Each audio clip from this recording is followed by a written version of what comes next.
فرزند زہرا یہ حالات برے ہیں۔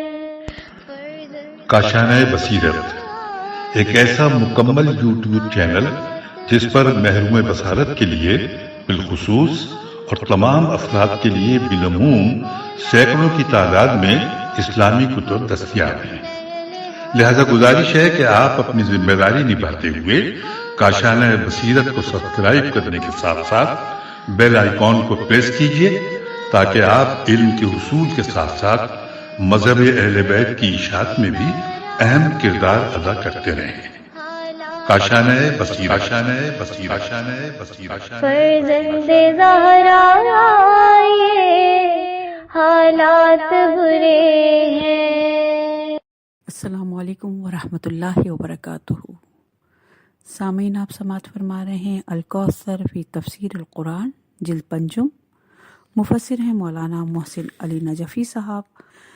سورہ حج ذلك بأن الله يولج الليل في النهار ويولج النهار في الليل وأن الله سميع بصير۔ ایسا اس لیے ہے کہ اللہ رات کو دن میں داخل کرتا ہے اور دن کو رات میں داخل کرتا ہے، اور یہ کہ اللہ بڑا سننے والا، دیکھنے والا ہے۔ تفسیر آیت نمبر 1۔ مظلوم کی نصرت کرنا، ظالم کا ہاتھ پکڑنا، آخر میں سے تباہ کر دینا، کافر کو عذاب، مومن کو ثواب دینا، یہ سب اس لیے ہے۔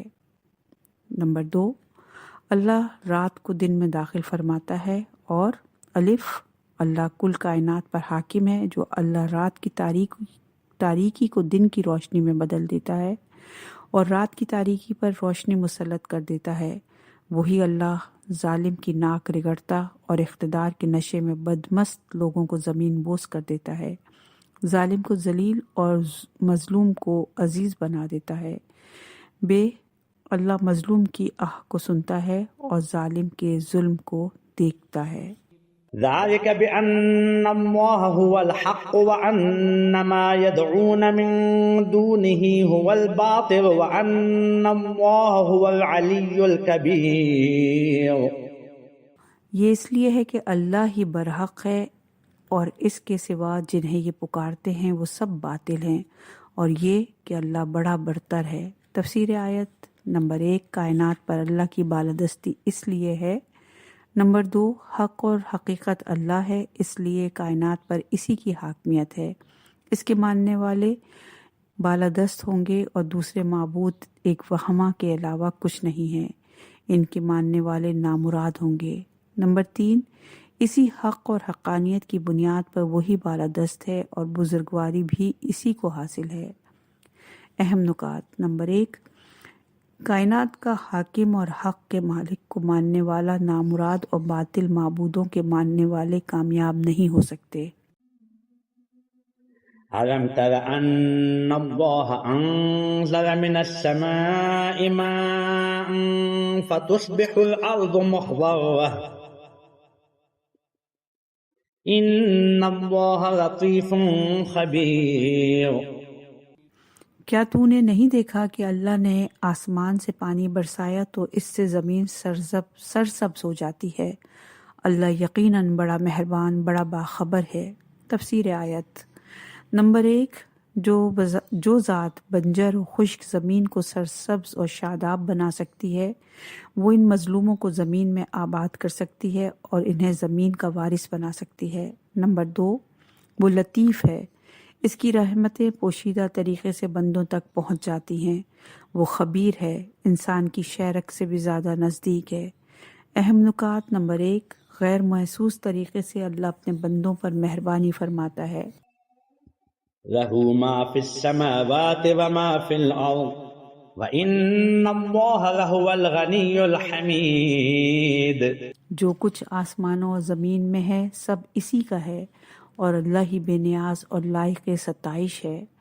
تفسیر آیت نمبر 1۔ جو کچھ آسمانوں اور زمین میں ہے ان سب کا مالک حقیقی اللہ ہے۔ اگر کسی دوسرے کی ملکیت میں کوئی چیز ہے تو وہ اس کا حقیقی مالک نہیں ہے، کیونکہ ایک وقت ایسا تھا کہ وہ اس کا مالک نہیں تھا، اور ایسا وقت بھی آئے گا وہ اس کا مالک نہیں رہے گا۔ نمبر 2، اللہ اگر کسی چیز کو خلق کرتا ہے یا مالک بن جاتا ہے تو اس کا یہ مطلب ہرگز نہیں کہ اللہ اس چیز کا محتاج ہے۔ مالک ہے لیکن ان مملوک کا محتاج نہیں ہے، بلکہ اس کے خلق کرنے اور اس کے مالک رہنے پر اللہ کی حمد و ستائش ہوتی ہے۔ اہم نکات۔ نمبر 1، اللہ ہر چیز کا مالک ہے، اس کا محتاج بھی نہیں ہے۔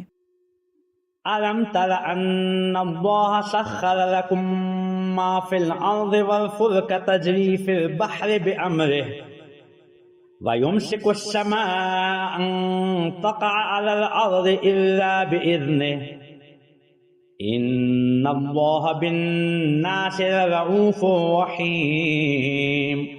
کیا تم نے نہیں دیکھا کہ اللہ نے تمہارے لیے زمین کی ہر چیز کو مسخر کر دیا ہے، اور وہ کشتی بھی جو سمندر میں باحکم خدا چلتی ہے، اور اسی نے آسمان کو تھام رکھا ہے، اس کی اجازت کے بغیر وہ زمین پر گرنے نہ پائے۔ یقیناً اللہ لوگوں پر بڑا مہربان رحم کرنے والا ہے۔ تفسیر آیات۔ نمبر 1، اس آیت کی تشریح کے لیے ملاحظہ ہو سورہ بقرہ کی آیت نمبر 29۔ نمبر 2، سمندروں میں چلنے والی کشتیاں اگرچہ انسانی صرف صنعت اور حرفت کا نتیجہ ہیں، لیکن پانی کا مزاج جو اپنے سے کم وزن چیزوں کو اپنی پشت پر اٹھا لیتا ہے، ہوا کی جنبش جو اس کی کشتی کو اپنے مقصد کی طرف چلا لیتی ہے، یہ سب اللہ کے تخلیقی کرشمے ہیں، لہٰذا کشتی امر خدا سے چلتی ہے۔ نمبر 3، اس سے مراد اجرام ہی مراد ہو سکتے ہیں کہ اللہ تعالیٰ نے ان اجرام کو ایک ایسے نظام سے منسلک کر دیا کہ ہر ایک اپنے اپنے مدار میں محو گردش ہے، ایک دوسرے کے دائرۂ مدار سے دور رہتے ہیں، ایک دوسرے سے متصادم نہیں ہیں۔ یہ سب کچھ اس قانون کی وجہ سے ہے جو اس کے خالق نے ان کو منظم کرنے کے لیے وضع کیا ہے۔ لوگ کائنات پر حاکم اس قانون کا مطالعہ کرتے ہیں، لیکن مقنعین کی طرف ان کی توجہ نہیں جاتی۔ کس نے اجرام فلکی کو کشش یا کسی اور طاقت کے ذریعے اس بے کراں فضا میں سرگرداں کیے بغیر ایک معین اور منظم سمت کی طرف چلا رکھا ہے کہ اربوں سال میں ایک سیکنڈ کا بھی فرق نہیں آتا؟ جس خالق نے اجرام کو بغیر ستون کے اٹھا رکھا ہے، وہی اس آسمان کو بغیر ستون کے مربوط رکھتا ہے۔ یہ ہے سورہ رات کی آیت نمبر 2۔ دوسرے لفظوں میں بغیر قابل دید ستون کے اٹھا رکھا ہے، اس کی غیر مرئی ستون سے تھامے رکھتا ہے۔ نمبر 4 ہے، ایک دن ایسا آئے گا کہ اللہ کی طرف سے ان اجرام کو اذن ہو جائے گا اور وہ اس نظام کو چھوڑ دیں، وہ اس نامرئی ستون کو نامرئی ستون کو ہٹا دیا جائے گا، نیز اس کا وقت آ جائے گا۔ اور یہ ہے سورہ پہلے جو ہم نے پڑھا تو سورہ ابراہیم کی آیت نمبر 48 کا ترجمہ تھا، اور یہ جو ابھی ہم نے جس کا ترجمہ پڑھا ہے وہ سورہ انفطار کی آیت نمبر 1 اور 2 کا۔ نمبر 5 ہے، اللہ کی مہربانی ہے کہ دن رات میں گرنے والے لاکھوں آسمانی پتھروں سے اہل ارض کو اپنے حفظ و امان میں رکھا ہے۔ یہ سب تدبیر کائنات سے مربوط ہیں جو صرف اور صرف اللہ کے ہاتھ میں ہے، کسی غیر اللہ کا اس میں دخل نہیں ہے۔ اہم نکات۔ نمبر 1، اللہ نے خشکی و سمندر یعنی بر اور بحر کو انسان کے لیے مسخر فرمایا ہے۔ نمبر 2، آسمانوں کو اللہ نے اپنے دست قدرت سے تھامے رکھا ہے۔ وَهُوَ الَّذِي أَحْيَاكُمْ ثُمَّ يُمِيتُكُمْ ثُمَّ يُحْيِيكُمْ إِنَّ الْإِنسَانَ لَكَفُورٌ۔ اور اسی نے تمہیں حیات عطا کی، پھر وہی تمہیں موت دیتا ہے، پھر وہی تمہیں زندہ کرے گا۔ انسان تو یقیناً بڑا ہی ناشکرا ہے۔ تفسیر آیات۔ خلق، تدبیر، موت و حیات، خواہ دنیاوی حیات ہو یا اخروی، سب اللہ کے ہاتھ میں ہے۔ اس کے باوجود یہ ناشکرا انسان اپنے حقیقی مدبر کو چھوڑ کر دوسروں کی طرف رجوع کرتا ہے۔ جس کے پاس سب کچھ ہے اسے چھوڑ کر ایسوں کے پاس جاتا ہے جن کے پاس کچھ بھی نہیں ہے۔ مسئلہ حیات کے بارے میں ملاحظہ ہو سورہ بقرہ کی آیت نمبر 28۔ اہم نکات: نمبر 1، یہ ناشکرہ انسان اس ذات سے وابستہ رہنے کے لیے آمادہ نہیں جس کے قبضے میں اس کی جان ہے۔ لِكُلِّ أُمَّةٍ جَعَلْنَا مَنسَكًا هُمْ نَاسِكُوهُ فَلَا يُنَازِعُنَّكَ فِي الْأَمْرِ وَادْعُ إِلَىٰ رَبِّكَ إِنَّكَ لَعَلَىٰ هُدًى مُسْتَقِيمٍ وَإِن جَادَلُوكَ فَقُلِ اللَّهُ أَعْلَمُ بِمَا تَعْمَلُونَ اللَّهُ يَحْكُمُ بَيْنَكُمْ يَوْمَ الْقِيَامَةِ فِيمَا كُنتُمْ فِيهِ تَخْتَلِفُونَ۔ ہر امت کے لیے ہم نے قربانی کا ایک دستور مقرر کیا ہے جس پر وہ چلتی ہے، لہٰذا وہ اس معاملے میں آپ سے جھگڑا نہ کریں اور آپ اپنے پروردگار کی طرف دعوت دیں۔ آپ یقیناً راہ راست پر ہیں، اور اگر یہ لوگ آپ سے جھگڑا کریں تو کہہ دیجئے جو کچھ تم کر رہے ہو اللہ اسے خوب جانتا ہے۔ اللہ بروز قیامت تمہارے درمیان ان چیزوں کا فیصلہ کرے گا جن میں تم اختلاف کرتے رہے ہو۔ تفسیر آیت: نمبر 1، ہر امت کے لیے عبادت اور قربانی کا طریقہ مختلف رکھا گیا ہے۔ ہر امت سے مراد ہر صاحب شریعت رسول کی امت ہے، جیسا کہ ہر صاحب شریعت رسول کے لیے ایک جدا شریعت دی گئی ہے، اسی کا لازمہ ہے کہ طریقہ عبادت بھی ہر امت کا جدا ہو۔ حضرت نوح علیہ السلام سے شریعت کی ابتدا ہوئی ہے۔ اس ابتدائی شریعت میں جو طریقہ عبادت دیا گیا تھا وہ آخری شریعت کے طریقہ عبادت سے مختلف ہے، اسی طرح دیگر شریعتوں میں بھی یہی ہے۔ نمبر 2، کافر لوگوں کو یہ حق نہیں پہنچتا کہ آپ صلی اللہ علیہ وآلہ وسلم کے طریقہ عبادت میں آپ سے بحث و نزاع کریں کہ آپ کی شریعت کا طریقہ عبادت مختلف کیوں ہے۔ روایت میں آیا ہے کہ بدیل بن ورقہ کے ساتھ خزایا کے چند کافروں نے مسلمانوں سے کہا، کیا بات ہے کہ جس جانور کو خود تم مارتے ہو یعنی ذبیحہ اسے کہتے ہو، اور جسے اللہ مارتا ہے مردار اسے نہیں کھاتے ہو۔ یہ روایت جمع المجموعہ میں موجود ہے۔ نمبر 3، آپ ان کے نزاع و مزاحمت کی پرواہ کیے بغیر اپنی شریعت اور توحید کی طرف انہیں دعوت دیں۔ نمبر 4، راہ حق پر اور حقیقت کے ساتھ ہونا سب سے بڑی طاقت ہے۔ جس کے پاس حق کی طاقت موجود ہو وہ کسی ناحق سے نہیں گھبراتا۔ نمبر 5، اگر یہ لوگ اختلاف شریعت اور اختلاف طریقے عبادت کے بارے میں آپ صلی اللہ علیہ وآلہ وسلم سے کج بحثی کریں۔ نمبر 6، تو آپ صلی اللہ علیہ وآلہ وسلم ان سے کہہ دیں، تمہارے افعال و اعمال کا علم اللہ کو ہے کہ کس وقت کون سا عمل بجا لانا چاہیے، یا یہ کہ جو کج بحثی تم آج میرے ساتھ کر رہے ہو اس کا نتیجہ تمہیں قیامت کے دن نظر آئے گا۔ اہم نکات: نمبر 1، دعوت للحق کے لیے سب سے بڑا سہارا اور طاقت خود حق ہے۔ أَلَمْ تَعْلَمْ أَنَّ اللَّهَ يَعْلَمُ مَا فِي السَّمَاءِ وَالْأَرْضِ إِنَّ ذَلِكَ فِي كِتَابٍ إِنَّ ذَلِكَ عَلَى اللَّهِ يَسِيرٌ۔ کیا آپ کو علم نہیں کہ جو کچھ آسمان اور زمین میں ہے اللہ ان سب کو جانتا ہے؟ یہ سب یقیناً ایک کتاب میں درج ہیں، یہ اللہ کے لیے یقیناً نہایت آسان ہے۔ تفسیر آیات: نمبر 1، جو کچھ یہ مشرکین کرتے ہیں اس کا علم ہونا ایک ضمنی بات ہے۔ اللہ تو پورے آسمان و زمین کی موجودات کا علم رکھتا ہے، اللہ کے علم سے کوئی چیز پوشیدہ نہیں۔ سورہ یونس کی آیت نمبر 61 میں ارشاد باری تعالیٰ، اور زمین اور آسمان کی ذرہ برابر اور اس سے چھوٹی یا بڑی کوئی چیز ایسی نہیں جو آپ کے رب سے پوشیدہ ہو۔ نمبر 2، کائنات کی تمام اشیاء کا علم اللہ تعالیٰ کے پاس ایک کتاب میں محفوظ ہے جسے کتاب مبین، امام مبین اور لوح محفوظ کہتے ہیں۔ نمبر 3، ہر چیز کا علم رکھنا اللہ کے لیے آسان ہے۔ واضح رہے کہ آسان اور مشکل کا تصور اس کے لیے ہوتا ہے جو علل و اسباب کے توسط سے کام انجام دیتا ہے۔ اگر علل کام کم ہے تو آسان زیادہ ہیں، اگر علل کم ہیں تو آسان زیادہ ہیں تو مشکل۔ اللہ تعالیٰ کسی علت کا محتاج نہیں، وہ خود علت العل ہے، لہٰذا آسان و مشکل اللہ کے لیے یکساں ہے، صرف انسان کے تصورات کے مطابق آسان کی تعبیر اختیار فرمائی ہے۔ اہم نکات: نمبر 1، کائنات کی ہر شے کا احاطہ اللہ کی اس کتاب میں کیا ہوا ہے جو صرف اسی کے پاس ہے۔ وَيَعْبُدُونَ مِن دُونِ اللَّهِ مَا لَمْ يُنَزِّلْ بِهِ سُلْطَانًا وَمَا لَيْسَ لَهُم بِهِ عِلْمٌ وَمَا لِلظَّالِمِينَ مِن نَصِيرٍ۔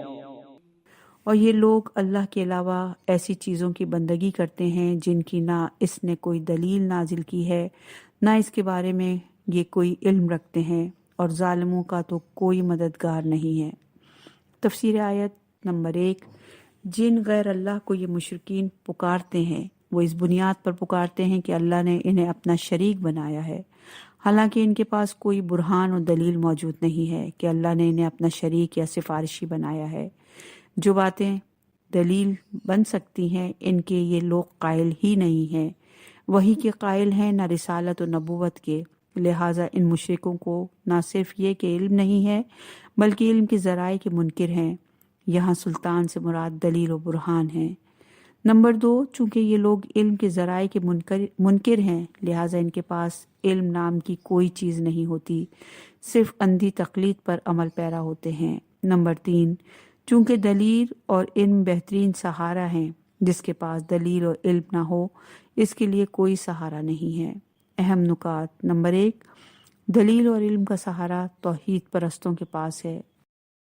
وَإِذَا تُتْلَى عَلَيْهِمْ آيَاتُنَا بَيِّنَاتٍ تَعْرِفُ فِي وُجُوهِ الَّذِينَ كَفَرُوا الْمُنكَرَ يَكَادُونَ يَسْطُونَ بِالَّذِينَ يَتْلُونَ عَلَيْهِمْ آيَاتِنَا قُلْ أَفَأُنَبِّئُكُم بِشَرٍّ مِّن ذَلِكُمْ النَّارُ وعدها اللہ الذین کفروا وبئس المصیر۔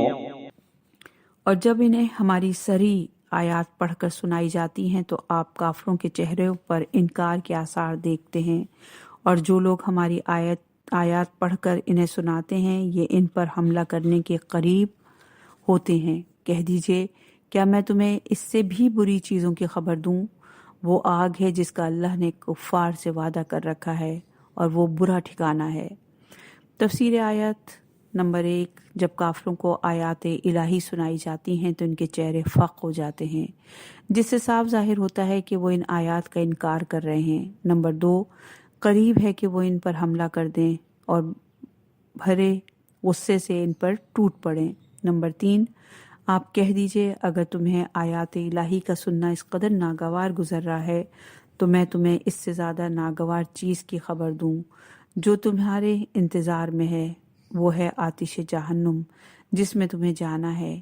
آج آیات الہی سن کر تم جس عصیبت کی آگ میں جل رہے ہو جہنم کی آگ اس سے بدتر ہے۔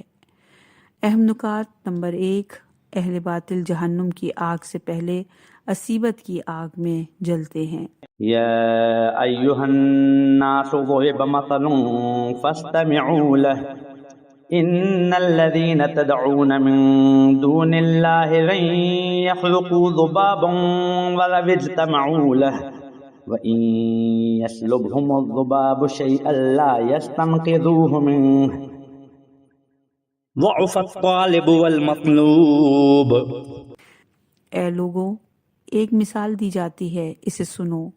اللہ کے سوا جن معبودوں کو تم پکارتے ہو وہ ایک مکھی بنانے پر بھی ہرگز قادر نہیں ہے، خواہ اس کام کے لیے وہ سب جمع ہو جائیں، اور اگر مکھی ان سے کوئی چیز چھین لے تو یہ اسے چھڑا بھی نہیں سکتے۔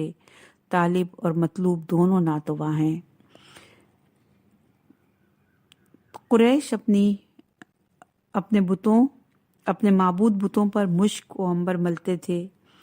اللہ نے سبز رنگ کی مکھیاں ان بتوں پر مسلط فرمائیں جن کے 4 پر تھے۔ یہ مکھیاں بتوں کے مشک و عنبر کو کھا گئیں جس پر یہ آیت نازل ہوئی، اور یہ تفسیر ہے الکافی کی جلد نمبر 4 صفحہ نمبر 542 پر۔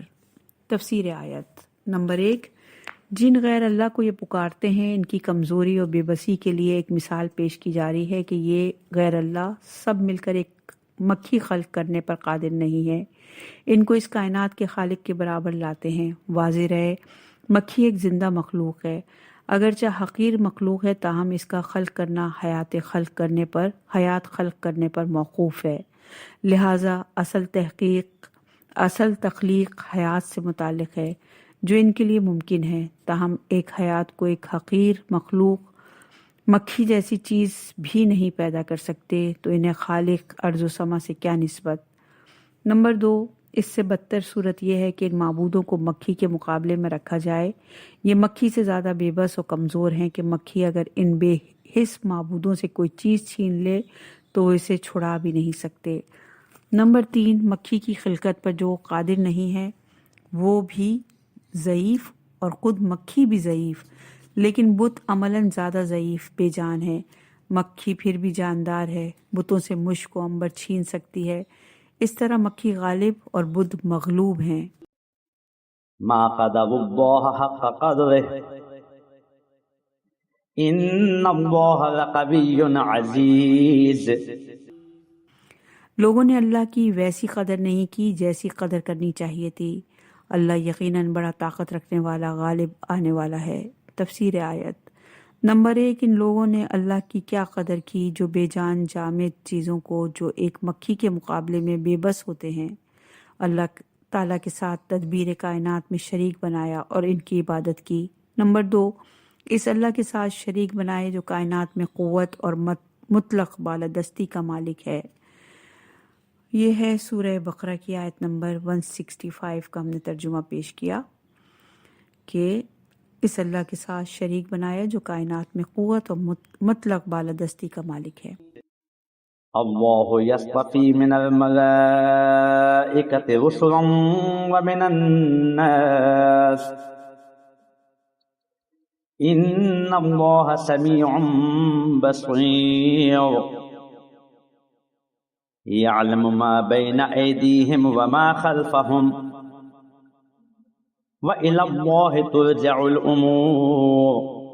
اللہ فرشتوں اور انسانوں میں سے پیغام پہنچانے والے منتخب کرتا ہے، اللہ یقیناً خوب سننے والا خوب دیکھنے والا ہے۔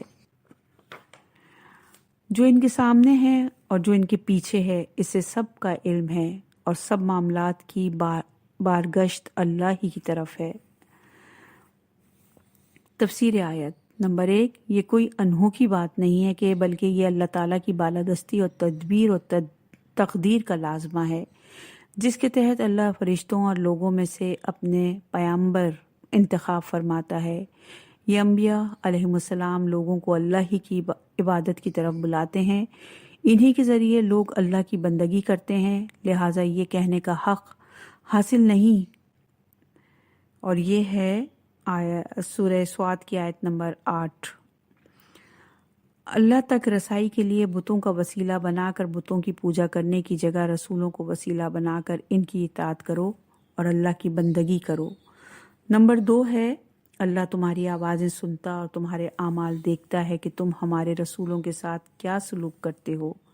نمبر 3، ہر طرف سے تم پر اللہ تعالیٰ کو علمی احاطہ حاصل ہے، تم نے جو کچھ کیا ہے اور جو کچھ کرنے والے ہو سب اللہ کے سامنے ہے۔ نمبر 4، کائنات کی تدبیر سے متعلق تمام امور اللہ کے ساتھ مربوط ہیں، اللہ سے سوال نہ ہوگا، وہ مالک حقیقی ہے، تم سے سوال ہوگا کہ تم اللہ کے سامنے جواب دے ہو۔ اہم نکات۔ نمبر 1، جامد چیزوں کی بندگی کرنے والوں نے اللہ کی ناقدری کی۔ نمبر 2، بتوں کی پوجا کی جگہ اللہ کے رسولوں کی اطاعت کرنی چاہیے تھی۔ يا أيها الذين آمنوا اركعوا واسجدوا واعبدوا ربكم وافعلوا الخير لعلكم تفلحون۔ اے ایمان والو، رکوع کرو، سجدہ کرو اور اپنے پروردگار کی عبادت کرو، نیز نیک عمل انجام دو، امید ہے کہ اس طرح تم فلاح پا جاؤ۔ تفسیر آیت۔ نمبر 1، بتوں کی کھوکھلی حقیقت بتانے کے بعد اہل ایمان کے لیے سعادت اور افتخار کی نوید کے طور پر حکم ارشاد فرماتا ہے، اہل ایمان تم رکوع کرو اور سجدہ کرو، جہاں سجود اور رکوع دونوں کا بیک وقت ذکر ہو، اس سے مراد نماز ہے۔ غیر اللہ سے ناطہ توڑنے کے بعد اپنے حقیقی مالک کے دربار میں آؤ تو پہلا قدم اقامہ صلاۃ ہو۔ نمبر 2، اپنے رب کی عبادت کرو، یعنی جو کچھ اللہ کی طرف سے ہے، اس کے رسول نے پیش کیا ہے، اس کی اطاعت کرو، یہی بندگی ہے۔ اس سے یہ بات واضح بھی ہوتی ہے کہ عبادت رب کی ہوتی ہے، جس ذات کو تم نے اپنا رب تسلیم کیا ہے، اس کی بندگی کرو۔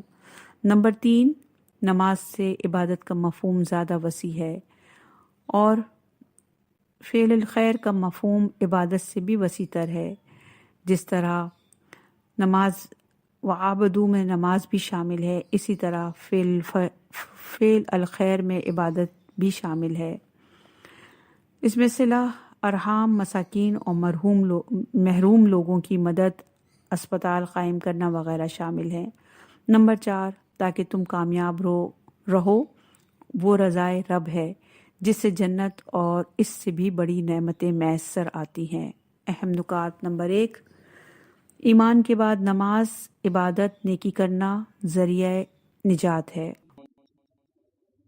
وجاہدوا فی اللہ حق جہادہ هو اجتباكم وما جعل عليكم في الدين من حرج هو سماكم المسلمين من قبل وفي هذا ليكون الرسول شهيدا عليكم وتكونوا شهداء على الناس فأقيموا الصلاة وآتوا الزكاة واعتصموا بالله هو مولاكم فنعم المولا ونعم النصير۔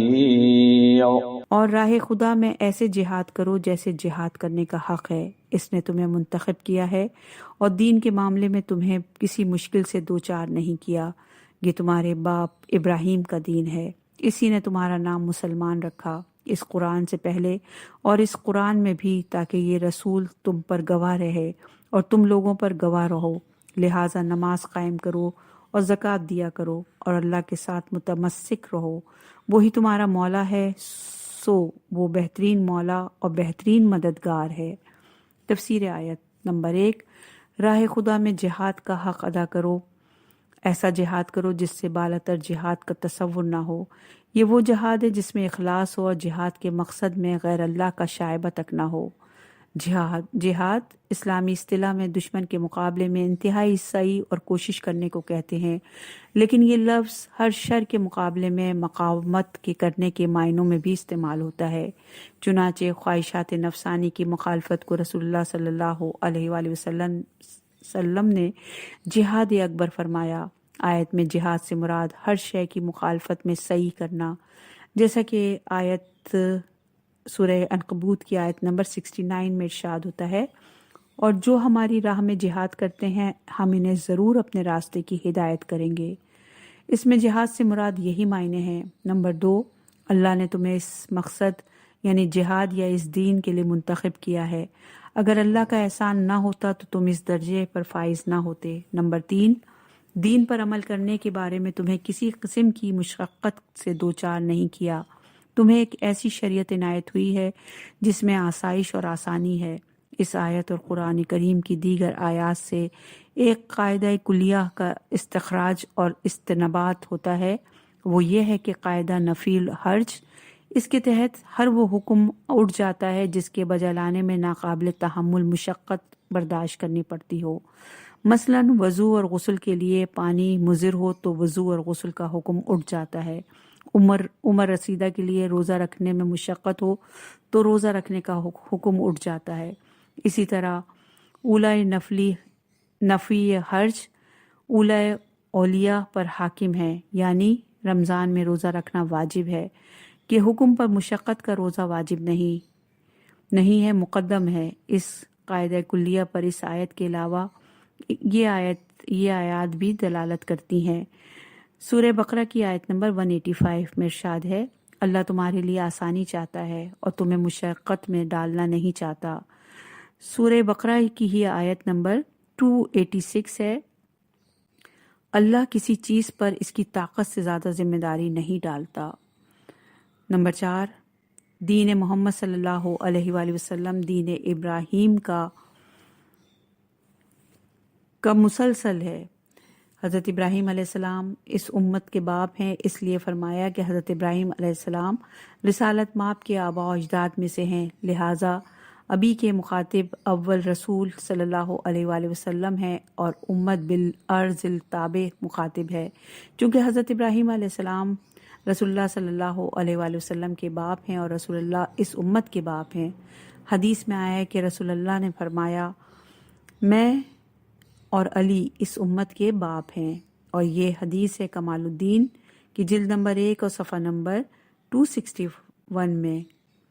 اور پھر آپ فرماتے ہیں کہ اور ہماری ذریت سے اپنی ایک فرما بردار امت پیدا کر۔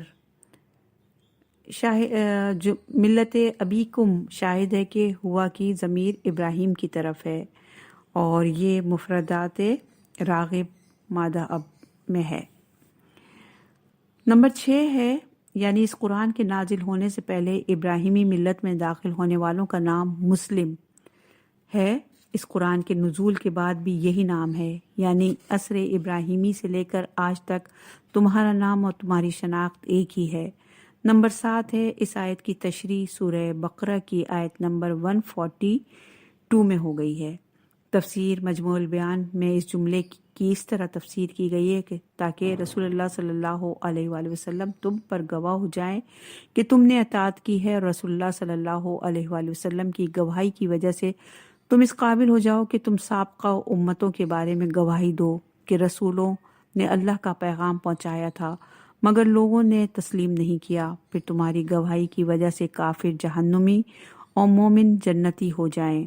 نمبر 8 ہے، اللہ تعالیٰ کی مذکورہ رحمتوں کے نتیجے کے طور پر فرمایا پھر تم نماز قائم کرو، زکوٰۃ ادا کرو، جب تمہیں اس دین یا جہاد کے لیے برگزیدہ کیا ہے، تمہیں ابدی سعادت کے مقابلے میں ایک آسان شریعت عنایت ہوئی ہے۔ ابراہیم جیسے پدر کی رہنمائی میں اس دین میں داخل ہو کر مسلم ہونے کا شرف بھی تم نے حاصل کیا، پھر تمہارے اعمال پر رسول صلی اللہ علیہ وآلہ وسلم اور اس کے خاص بندے گواہ بھی ہوں گے۔ ان سب باتوں کے بعد تمہیں نماز قائم کرنا چاہیے۔ اقامہ نماز سے ہی یہ تمام مقاصد پورے ہوتے ہیں۔ نمبر 9، اللہ ہی تمہارا وارث ہے، اسی سے متمسک رہو، اللہ کے تمام اوامر اور نواہی کی پابندی کرو، حدود اللہ کی پاسداری کرو، اپنے مولا اور آقا کی نافرمانی نہ کرو، اس کے بندوں کے حقوق کی پاسداری کرو، اپنے آقا و مولا سے ناتا نہ توڑو، اس کی حمایت، نصرت اور اطاعت میں رہو۔ نمبر 10 ہے، وہ آقا ہے تو اپنے عبد پر ظلم و زیادتی نہیں کرتا بلکہ وہ مہربان ہے، بندے کی زیادتی سے درگزر فرماتا ہے، وہ بہترین ناصر ہے، وہ اس وقت اپنے بندے کی نصرت فرماتا ہے جب دنیا میں کوئی اس کا حامی و ناصر نہیں ہوتا۔ اس آیت مبارکہ میں چند ایک تعبیریں قابل توجہ ہیں۔ اللہ نے تم کو برگزیدہ کیا، تمہارے باپ ابراہیم علیہ السلام کی ملت، اور تاکہ تم لوگوں پر گواہ رہو۔ ان جملوں میں اگرچہ تعبیر عام ہے لیکن مراد عام نہیں ہو سکتا، مثلا سب لوگوں پر گواہ نہیں ہو سکتے، لہٰذا تسلیم کرنا پڑے گا کہ ان جملوں سے مراد امت کی چند ایسی ہستیاں ہیں، اگرچہ خطاب سب سے ہے، جیسے بنی اسرائیل کے بارے میں فرمایا سب کو سورہ مائدہ کی آیت نمبر 20 میں، سب کو بادشاہ نہیں بنایا۔ چنانچہ شیعہ مصادر میں متعدد روایات موجود ہیں کہ مراد ائمہ اہل بیت علیہم السلام ہیں۔ ملاحظہ ہو الکافی کی جلد نمبر 1 اور صفحہ نمبر 191۔ اہم نکات۔ نمبر 1، امتوں میں یہ امت اللہ کی برگزیدہ امت ہے۔ نمبر 2، اللہ نے اس شریعت کو آسان بنا دیا، مشقت کی صورت میں اس حکم کو اٹھا دیا جو اس امت پر اللہ کی خاص رحمت ہے۔ نمبر 3، مسلمان دین ابراہیم علیہ السلام پر قائم ہے۔ اس امت کی اس اسم گزاری بھی ابراہیم علیہ السلام کی ہے۔ نمبر 4، جن ہستیوں کو برگزیدہ کیا ہے وہی ہمارے اعمال کی